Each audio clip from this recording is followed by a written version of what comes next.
Wuya TV gaskiya tsirararta. Wuya TV gaskiya tsirararta.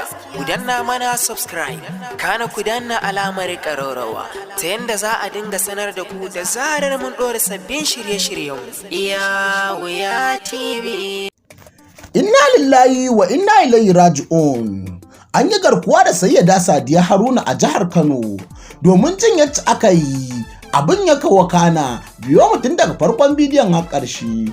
Kowa ya daidai san yadda Sadiya Haruna ba ɓoyayya bace ba, ta yi ƙaurin suna a tallan maganin mata, inda ta fara samun nasarorinta ne ta hanyar tallan maganin mata. Ta buɗe branch a gwarori da yawa. Ma'ana dai sayyada Sadiya Haruna kowa ya san haifaffiyar garin Maiduguri ce, amma da ta tashi mato za ta fara fim ɗin Hausa sai ta dawo Kano da zama. Sayyada Sadiya Haruna ta fito a wani fim guda ɗaya, amma da fim ɗin bai karɓe ta ba sai ta koma tallan maganin mata. Hakan ne wannan tallan maganin mata da sayyada Sadiya Haruna take yi ara mata dama, Allah ya mata arziki ta wannan hanyar. Sai dai abin da muka sani kawai sayyada Sadiya Haruna tana yawan raye-raye da kaɗe-kaɗe, har wasu suna cewa bata cancanci sunan sayyada ba. Amma dai a pejin ta na Instagram ne take nunawa da sayyada Sadiya Haruna tana yawan posting ɗin abin alheri. Ma'ana dai kamar taimaka almajirai, zuwa gidan gajiyayyu. A kwanakin baya ne hukumar Hisba sai da suka yi arba da wannan jaruma, ko kuma in ce da wannan mai yar kasuwa sayyada Sadiya Haruna akan wani dalili tana yawan tallan maganin mata, tana yin batsa. Ganin yadda yara suka yi waita a social media on the edge, hakan ne yasa hukumar Hisba ta mai da sayyada Sadiya Haruna makaranta. Mai da sayyada Sadiya Haruna makaranta da kai da ƙyar yasa aka dawo. Amma dai kafin lokacin har sai da aka kada sayyada Sadiya Haruna gidan bursin.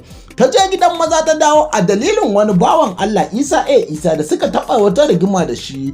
Ta yi mai sharru kake ko kuma in ce suka yi magana da ta ringa dai tone. Amma yanzu wannan dai ba shine alƙibla ba. A iya sanin mu yanzu sayyada Sadiya Haruna ba ta da wani abokin rigima. Sai dai abin da zai baka mamaki, a kwanakin baya ne da sayyada Sadiya Haruna sun sawa ka tashi da 'yan Kannywood, inda haka kurin koyar rigima ta haɗo su da wata baiwar Allah wacce ake lakabi da Tima Makamashi.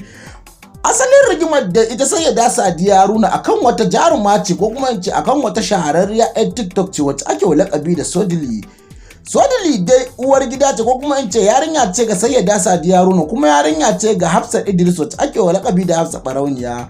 Rigimar ta samo asali ne da rigimar Sodili da Aisha Zaki, yacca har sayyada Sadiya Haruna ta fito take cewa a daina yi da Allah. Sayyada Sadiya Haruna sai ta fito take cewa wannan baiwar Allah, take gaya wa mutane, take cewa wannan baiwar Allah fa yarki ce. Ma'ana dai Hafsat Idris ki ya hakuri ki hana Sodili rigima. Daga nan kuma sai rigima ta fito, Tima Makamashi ta fito ce kar ta karasa yan fim, tunda ita dai ta bar fim. Yanzu dai ga dalilai da yawa aka sa ake ce zargin sace sayyada Sadiya Haruna aka yi. A safiyar yau ne mun ziyarci shafin sayyada Sadiya Haruna, sai muka ga sayyada Sadiya Haruna cikin hijabi tana kuka, tana gaya wa duniya an ɗauke ƙaninta.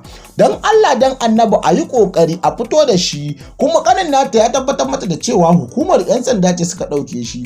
Ƙarfe 2 dare aka bugo sayyada Sadiya Haruna waya cewa ta zo ta ɗau ƙaninta, amma ita suke buƙata ba ƙanin ba. Kafin lokacin sayyada Sadiya Haruna ta ce an so a yi mata ƙofar rago, a yi mata talala a saman benanta da take siye da maganin mata. Sai ake cewa kawai ta ji ana cewa gata nan tana fitowa ku zuba mata access ɗin ku wuce. Sai dai abin mamaki, abin al'ajabi, a jihar Kano garin musulunci ake irin wannan abin. Har yanzu dai ba a tabbatar da waɗanda suka ɗauke Sadiya Haruna ba. Shin hukumar 'yan sanda ce take bincikar sayyada Sadiya Haruna, ko kuma masu garkuwa da mutane ne suka yi sirrif sadam suka janye sayyada Sadiya Haruna? Abin da kamar wuya gurguwa da auren nesa, satar mutane dai ya zama ba komai ba a Najeriya, inda muka wallafa ko kuma a ce muka bi shafin kanin sayyada Sadiya Haruna, wanda aka fara ɗaukewa kan a janye sayyada Sadiya Haruna. Daga bisani bawan Allah nan ya mana bayani kamar haka cewa yana zuro zai ciri kuɗi, haka kurin koyi sai ya ga wani mutum ya zo a cikin adaidasawan da yake, sai ya ce shi yake bukata, shi hukuma ne, ɗan sanda ne. Ma'ana dai ya saci waya, sai ya ce me yake da shi, ya ciro waya zai yi waya da sayyada Sadiya Haruna, sai suka ce ba zai yi waya ba. Nan rikici ya fara faruwa, aka fara rikici.